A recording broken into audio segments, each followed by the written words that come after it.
Buen día, comunidad del Colegio de Bachilleres, plantel Obregón. En el marco de nuestra tercera feria, vamos a dar inicio a las presentaciones del libro. En esta ocasión tengo el honor de presentar el libro Donde las palabras corren juntas, del autor que a su vez es nuestro invitado, Víctor Manuel Amezcua Castillo. Quizá algunos de ustedes no conozcan al maestro, por lo tanto voy a hacer una breve presentación. Víctor Manuel Amezcua Castillo es oriundo de la Ciudad de México, estudió la licenciatura en odontología en la Universidad Cuauhtémoc, plantel San Luis Potosí. Posteriormente cursó estudios en terapias alternativas, Reiki, homeopatía y otras. Recientemente inició su andar en el mundo de las letras, ha publicado colaboraciones en la revista digital La Bombilla MX, elaboró el guión de la puesta en escena Pueblo del Sol, El vuelo del colibrí, trabajo teatral inspirado en el México prehispánico que se presentó en los foros de la Universidad Autónoma del Estado de México y la Universidad Tecnológica de México. Colaboró en la selección y adaptación del libro Mitos de México. Ha participado como cuentacuentos en festivales de la tradición mexicana, auspiciados por el grupo de Mexicanidad Mezzonali, Luz de Luna. Actualmente se dedica al estudio de calendarios prehispánicos y al cómputo mesoamericano. Recibamos con un fuerte aplauso al maestro Víctor Manuel Amezcua Castillo. Bienvenido, maestro. Muchísimas gracias, muy buenos días. Pues es un verdadero honor y un placer estar de nuevo en este plantel. Tuvimos la oportunidad de participar también en la Feria del Libro anterior. Y pues bueno, está muy padre. A mí me gusta mucho estar en el mundo de los jóvenes. Siempre me ha gustado mucho el mundo de los chavos porque dicen que son el futuro del país, pero son la realidad que estamos viviendo. Y pues bueno, muchísimas gracias otra vez por la invitación. Pues aquí andamos, vamos a platicar un poquito del libro. Me parece perfecto, maestro. Y justamente vamos a hablar de este libro intitulado Donde las palabras corren juntas. Este libro, para aquellos que no han tenido la fortuna de acercarse a él, pero espero que esta plática justamente invite a aproximarse a esta obra, retoma dos cosas que desde mi perspectiva son fundamentales. Por un lado, como lo dice y lo pueden inferir a partir del título, la importancia de las palabras en la vida de los seres humanos. Y por el otro lado, la importancia de conocer nuestras raíces. Este libro básicamente es un compendio de textos de las culturas originarias de estas tierras. Entonces, muchas veces nosotros nos envolvemos en la bandera de ahora México y se nos olvida que nosotros somos producto, a su vez, de una larga tradición milenaria. Muestra de ello son los pueblos originarios que abarcaron lo que hoy conocemos como México y que lo aceptemos o no, son parte de nuestra esencia nacional, parte de nuestra alma, por llamarlo de alguna manera, y que eso es importantísimo conocerlo. México es un país de sincretismo, por lo tanto tenemos que conocer, sí hablamos español hoy en día, producto del pueblo que ocupó estas tierras, pero no solamente somos pueblos de Occidente, también somos producto del mestizaje, es decir, del sincretismo cultural. Y aunque ustedes no lo crean, o espero que ya lo sepan, producto de sus clases de historia, los pueblos originarios que abarcaron lo que hoy conocemos como México, también tenían una visión, también tenían una filosofía, también tenían un interés por dejar un legado. Entonces justamente este libro intitulado Donde las palabras corren juntas es un merecido honor a esas palabras, a ese legado que dejaron los pueblos originarios de estas tierras. Y entonces es el trabajo del maestro Víctor Amezcua Castillo, es un trabajo invaluable porque nos invita a tomar conciencia de quiénes fuimos, quiénes somos y en consecuencia quiénes podemos ser. Porque a lo largo de los textos que comprenden esta obra, tomamos conciencia de la importancia del origen, nada viene de la nada. La importancia de ser guerrero, de la lucha constante, la importancia de hacer el bien con un fin más allá de lo material. Pero ¿qué le parece, maestro Víctor, si justamente a usted, que es el autor, nos dice a grandes rasgos de qué va, cuáles son los recursos, cuáles fueron las bases para usted compilar estos textos que nos dan donde las palabras corren juntas. Muy bien, gracias. Bueno, comentar primero el porqué del nombre. Cuando yo estaba terminando de escribir este libro, no tenía listo el título. El título casi siempre en los cuentos o en los libros que he publicado es lo que aparece al final. Entonces yo le estaba preguntando en ese entonces, que es mi maestro de calendarios mesoamericanos, cómo se decía consejo en náhuatl, porque el libro estaba pensado para mis hijos, para que cuando lo leyeran ellos se sintieran vinculados justamente a nuestras raíces, cosa que pues todavía no lo han podido leer. Pero él me decía que la palabra que yo buscaba no existe en náhuatl, porque el náhuatl es muy parecido al alemán, tomas fragmentos de otras palabras y armas una más grande. Y él me dijo, es que lo que tú estás buscando se llama, o se diría, Inplajuainaliniki, donde las palabras corren juntas. Porque un consejo, un poema, una pieza oratoria, una canción, todo lo que sale de la boca del ser humano y se expresa, es una palabra que corre hilada a otra. Por eso el libro se llama así, donde las palabras corren juntas, porque todo lo que hacemos, este bullicio que ahorita escuchamos, la persona que les habla, encadena una idea tras otra. Por eso es de que nosotros, ustedes sabrán, no teníamos una letra escrita, sino que pintábamos con ideogramas. Entonces hay una vírgula muy parecida a los cómics, que dan esta es lo que está hablando, es una acción la que está reflejando. Los elementos que utilicé y el pretexto que yo ocupé para escribir este libro fue porque me encontré que muchos de los mitos, de las leyendas, están mal contados o estaban mal contados. Dice mi maestro que mañosamente están cargados de hispanidad. Es decir, decían que nuestros ancestros no sabían leer, que no sabían escribir, que solamente sabíamos contar del 1 al 4. O sea, que éramos salvajes, antropófagos y violentos, nada más. Entonces, cuando te pones a investigar, me di cuenta que se quedaban a medias las ideas que ellos querían plasmar. Entonces, yo lo que hice fue rescatar algunos mitos y leyendas y volverlos a contar, apoyado en el conocimiento de la cosmovisión, con varios maestros de la mexicanidad y la oralidad que me permitieron darle vida a este libro. Y eso es muy importante porque en el marco académico en el que estamos nosotros, a veces tenemos que cuestionar lo que se ha afirmado. Durante muchos siglos justamente se tenía una visión de los pueblos originarios de estas tierras y trabajos como el del maestro Víctor Amezcua Castillo nos llevan a cuestionarnos cuáles eran los móviles de esos investigadores, de esas personas que reducían a ciertos aspectos a los pueblos originarios. Y obviamente ahí toma sentido algunas afirmaciones que hoy en día mucha gente sigue creyendo. Este discurso, esta discusión que todavía sigue habiendo con España o el eurocentrismo, ¿no? Que vinieron a civilizarnos, que vinieron a descubrirnos, cuando la realidad son otras cosas, ¿no?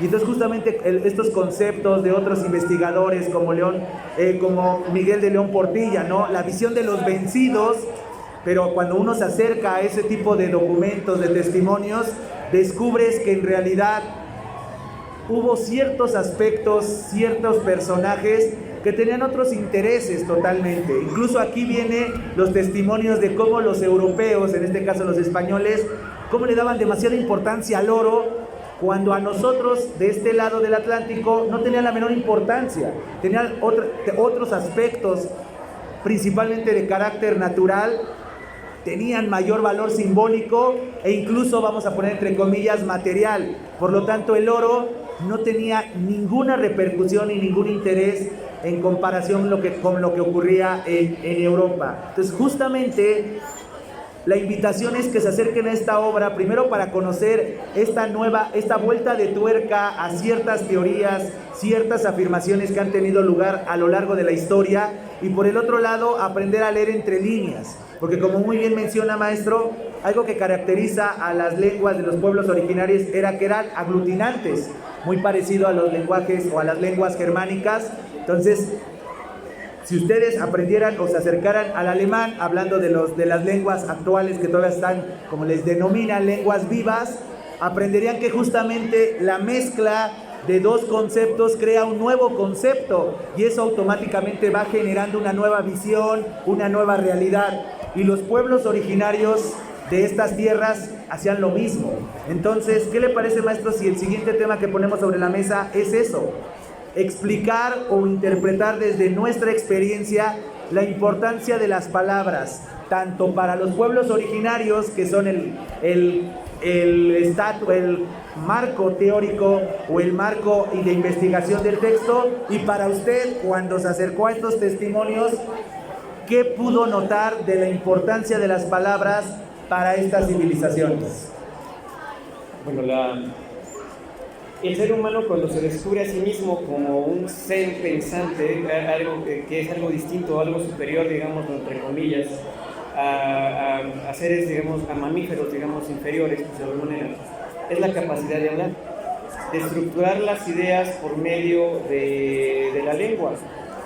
Nuestro cerebro tiene la capacidad de interpretar lo que vemos en cuanto a colores, en cuanto a estructuras, y las transforma en el área de Wernicke y en el área de Broca, justamente, que están en la parte lateral del cerebro, en palabras. La forma en que nosotros nos comunicamos es justamente por vía oral, y la palabra permea porque se queda grabada. Algo que te dijeron, o sea, digamos, de niño, se te queda marcado desde la infancia hasta digamos, la juventud temprana. Está comprobadísimo que el bebé capta perfectamente bien la voz de la madre, aunque no la entienda, y la reconoce una vez que nace, es el primer vínculo que tiene. Entonces, la palabra es el vínculo primario. En el México ancestral, las cosas se memorizaban, las ideas estaban de memoria. Es decir, hay unos conceptos, lo que se conoce como las huehuetlactoli, que es la palabra de los mayores. Volvemos a la parte de la palabra. Es decir, tú vas a manifestar lo que eres por medio de la palabra. Cuando estás en la primaria, cuando estás con tus compañeros, ¿qué es lo que haces? Si los chicos recordarán sus primeros días de clase, cuando conocieron a sus compañeras, a sus mejores amigos ahorita, en la preparatoria, viene justamente de ese lugar de cómo te llamas. El cómo te llamas es una situación bien fácil de decir. Y lo primero que aprendes a comunicarte es con tu nombre. Lo primero que aprendes justamente de papá y mamá es tu nombre. Después tiene un apellido y te da una simbología y te da una identidad. La palabra te da identidad y te da memoria. Esa es la gran importancia de eso. Nosotros no escribíamos con grafías arábicas. Nosotros pintábamos, hacíamos dibujos. Pero el dibujo tenías que interpretarlo, debería tener un simbolismo que interpretabas. Es decir, hay un conocimiento previo que va por medio de la palabra. Los códices se quemaron. El 80% de los códices mexicanos los quemaron. Nos quedaron solamente las esculturas. Pero lo que no pudieron quitarnos del todo fue la palabra, el náhuatl. A nuestros ancestros les prohibían hablar, a los indios les decían, puerco indio, tú no puedes hablar en tu lengua. Y los perreaban, los quemaban, los azotaban para que dejaran de hablar náhuatl. Pero muchos sobrevivieron hablándolo en secreto. Todavía hay comunidades en Puebla, en Guerrero, donde todavía se habla, en Veracruz se habla náhuatl. Y mucha gente deja de hablarlo porque se avergüenza, porque piensa que es un idioma de indios, un idioma retrógrado, y que lo que debes de aprender primero es el inglés para que estés en el mundo. Y está comprobado que aquel que habla náhuatl puede hablar inglés y alemán muy rápido, por la forma en que se usa la glotis para hablar y empezar las palabras. Entonces, los consejos no se pierden. Yo todavía les puedo preguntar, aquí alguna de las chicas ya tuvo por lo menos 2 novios, yo creo, de la secundaria a la prepa, al menos 2. Ninguno, bueno. Yo creo, y les puedo decir, las que ya tuvieron pareja, no me van a dejar mentir, que siempre se te hacen los chones de yo-yo cuando te dicen, ¿quieres ser mi novia? Y sientes así bonito y te late el corazón. Y a los caballeros nos cuesta muchísimo trabajo encontrar valor en las enaguas, para poder expresar las palabras tan simples de ¿quieres ser mi novia? Y te marca para toda la vida, porque te acuerdas de cuál fue la primera relación, te digo, cómo conociste a tus primeras amigas, porque encuentras algo que te hermana con una persona, que es justamente la palabra. La palabra te comunica con el mundo. Decían por ahí en los 80 que aquel que no hablaba inglés estaba perdido y que no iba a encontrar trabajo. E inclusive cuando tú le hablas a un extranjero ese idioma cuando viene a nuestro país, se siente luego hasta respira porque dice, ay, por fin me sentí tan seguro, tan segura e identificado porque me hablaron en mi idioma. Entonces el idioma te hermana, te comunica y te hace un miembro de una comunidad. Es vital lo que acaba de compartirnos, maestro, porque es justamente eso, pero hay otro aspecto que yo quisiera relacionarlo, profundizar. Las palabras son un reflejo muchas veces de los hechos o viceversa. Las palabras nos hacen tomar conciencia para hacer o llevar a cabo hechos. Y eso creo que es algo muy importante. A lo largo de estos días de la tercera feria del libro de nuestro Colegio de Bachilleres Plantel Obregón, muchos de los aquí expositores hemos dicho la importancia de ser críticos y analíticos de las palabras. Si ustedes se acercan a cada uno de los capítulos, a cada uno de los testimonios de este libro, van a encontrar algo que es fundamental en los discursos, que es la coherencia y la congruencia. Que muchas veces hoy, infelizmente, gente poderosa usa los discursos para manipular. Y estos pueblos veían en la palabra algo fundamental. Por ejemplo, el maestro y yo todavía somos de una generación que dar la palabra valía más que un contrato. Perder tu palabra, perder tu honorabilidad, que era por medio de la palabra, dolía más que romper un contrato. Pero hoy en día le comenzamos a dar demasiada trascendencia a la palabra superficial. Y las palabras de los pueblos originarios no es una palabra superficial. Y hasta antes existía la metáfora de la palabra escrita sobre mármol.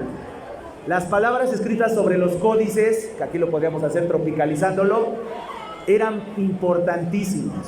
Las palabras escritas en los monumentos tenían una razón de ser, le daban razón a la existencia. No eran palabras superficiales para buscar lo que hoy se busca: likes, manipulación, poder, economía. Era la representación de una realidad para tomar conciencia, porque precisamente la palabra era el vehículo del pasado con el presente y la proyección del futuro. Ahorita que estamos en el marco de una escuela, los docentes, los directivos tendríamos que tomar conciencia de eso, de la importancia de las palabras escritas en nuestros materiales o de las palabras que externamos en la hora de estar dando clase, porque esa es la resonancia y la importancia y la trascendencia de las palabras. Y los pueblos originarios de estas tierras lo tenían muy claro, por lo tanto no eran ningunos tontos, no eran ningunos incultos. Ellos eran conscientes de la importancia de las palabras y la relación intrínseca entre dichas palabras y las acciones, y se generaba, por decirlo así, un círculo virtuoso. Las palabras generaban acciones, las acciones generaban historias o creencias que se volvían a ver reflejadas en palabras, y así se iban compartiendo generación tras generación. Por eso justamente las palabras que corren juntas no solo entre ellas, sino también con las acciones. Por eso la invitación es que cada vez que ustedes tengan un discurso frente a ustedes, ya sea de manera oral o escrita, vean la coherencia y la congruencia entre el que la está emitiendo, lo que dice y lo que hace. Y en cada uno de los testimonios que conforman este libro, que les hago la cordial invitación a que se acerquen al stand que está a mi mano derecha y hojenlo. Son textos breves, tampoco se van a tardar horas y horas, se van a tardar unos cuantos minutos en estar hojeando esos testimonios, y agárrenlo al azar. Van a ver textos del origen del mundo según estos pueblos, van a ver la importancia del aspecto guerrero, porque estos pueblos eran guerreros. O, alerta de spoiler o recomendación, lean el último texto, los Huehuetlatoli, los consejos que daban los ancianos, los padres a los jóvenes.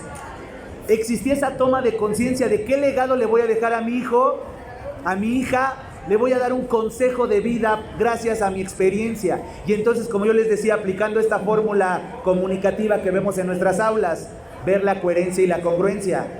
¿Qué coherencia habría hoy que yo ahorita estuviera fumando y yo le dijera a algunos de ustedes, no fumen, está mal, pero yo estoy fumando? Piensen en eso es lo que hay detrás de estos testimonios que componen este libro que estamos presentando intitulado Donde las palabras corren juntas. Ver cómo era la visión del mundo, cuáles eran las virtudes, los valores preponderantes de estas culturas, pero lo más importante, tener conciencia que estas palabras no eran dichas de manera superficial, tenían una resonancia y una trascendencia en el día a día. No eran palabras para buscar likes, para buscar seguidores. Los seguidores, metafóricamente hablando, era la permanencia de la cultura, la permanencia de las tradiciones. Entonces, ¿qué le parece, maestro, si para darle cauce final a esta charla nos comparte la lectura de un fragmento de estos testimonios? ¿Cuál es el que más, con el que más se identifica, el que más le costó trabajo encontrar los vericuetos y contrarrestar las afirmaciones de otros investigadores previos? O fragmentos, lo que usted quiera. El relato que más me gusta es el que se intitula Quetzalcóatl y Tezcatlipoca, porque justamente hablaban de esa parte que cuando llegan los españoles a Veracruz, un Jueves Santo, confundieron a Hernán Cortés con Quetzalcóatl. Entonces, realmente era una situación un poco creíble y lo estuve trabajando un poco, fue lo que me tuve que documentar mucho para escribir, digamos, este relato que es el que es un poquito más abundante dentro del libro. Y en él hablo de las tres figuras de Quetzalcóatl: como sacerdote, como hombre y como digamos, y como un regente que no tiene una forma.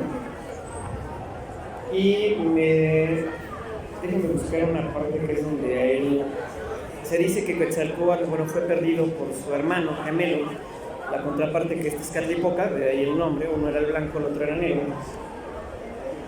Y una de las partes que más disfruto es pensar cómo esa dualidad se sabotea a sí mismo, porque eso es lo que nos hablan, que su nahual no es otra cosa que su alter ego, y son esos miedos y esos terrores que nosotros vivimos. Y quiero manejar esta parte.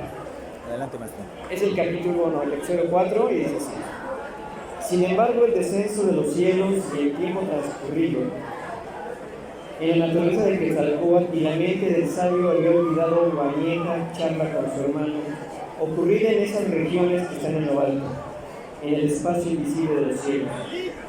Tan inmerso estuvo en su tarea que pasó por alto las palabras del Señor de las encrucijadas. Tanto ansiaba tener corporeidad que se había transformado totalmente en un hombre. Así que Quetzalcóatl cerró los ojos en la naturaleza humana, que es voluble y efímera, en agradecimiento, la cual su hermano conocía bien. Y esa fue la grieta que Tezcatlipoca aprovechó para filtrarse en los espíritus humanos, pues había llegado el momento de las pruebas que antaño había prometido al Hacedor del hombre. Durante el tiempo que Quetzalcóatl caminó entre la humanidad como gota que imperceptiblemente hiere la roca hasta fragmentarla, el Señor Nocturno fue maquinando varios retos para las creaciones del Señor Malvado. Algunas serían horrendas, pero el Señor de la Justicia estaba listo. Tezcatlipoca descendió a la tierra. Cuentan las raíces humanas que una noche sin luna, usando una telaraña, se mezcló entre los toltecas. Para ello usó diversos disfraces.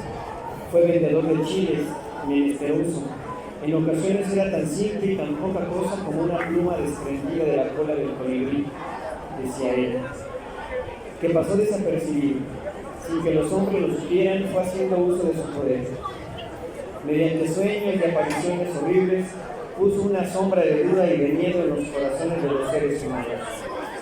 Tezcatlipoca infundió el temor de que la luz del sol se extinguiría inevitablemente, pues mucho tiempo había estado sin alimento, ya que la sangre ya no corría para sustentarlo, y en poco tiempo el primer objetivo estaba logrado. Hubo dos cultos en la ciudad de Tula. Uno fue de danza y canto, que repetía los movimientos animales y el lenguaje de la naturaleza, y otro de sacrificios y sangre. El pueblo se partió en dos. Para que Quetzalcóatl surgieron los enemigos tan fácil como crece la hierba, crecen aquellos que buscan oponerse. alimentados por el suculento abono de la indiferencia. Y la gente que tanto amara a su benefactor fue perdiendo la confianza y el respeto por el hombre blanco y a quien acusaban ahora de falso y de verdad.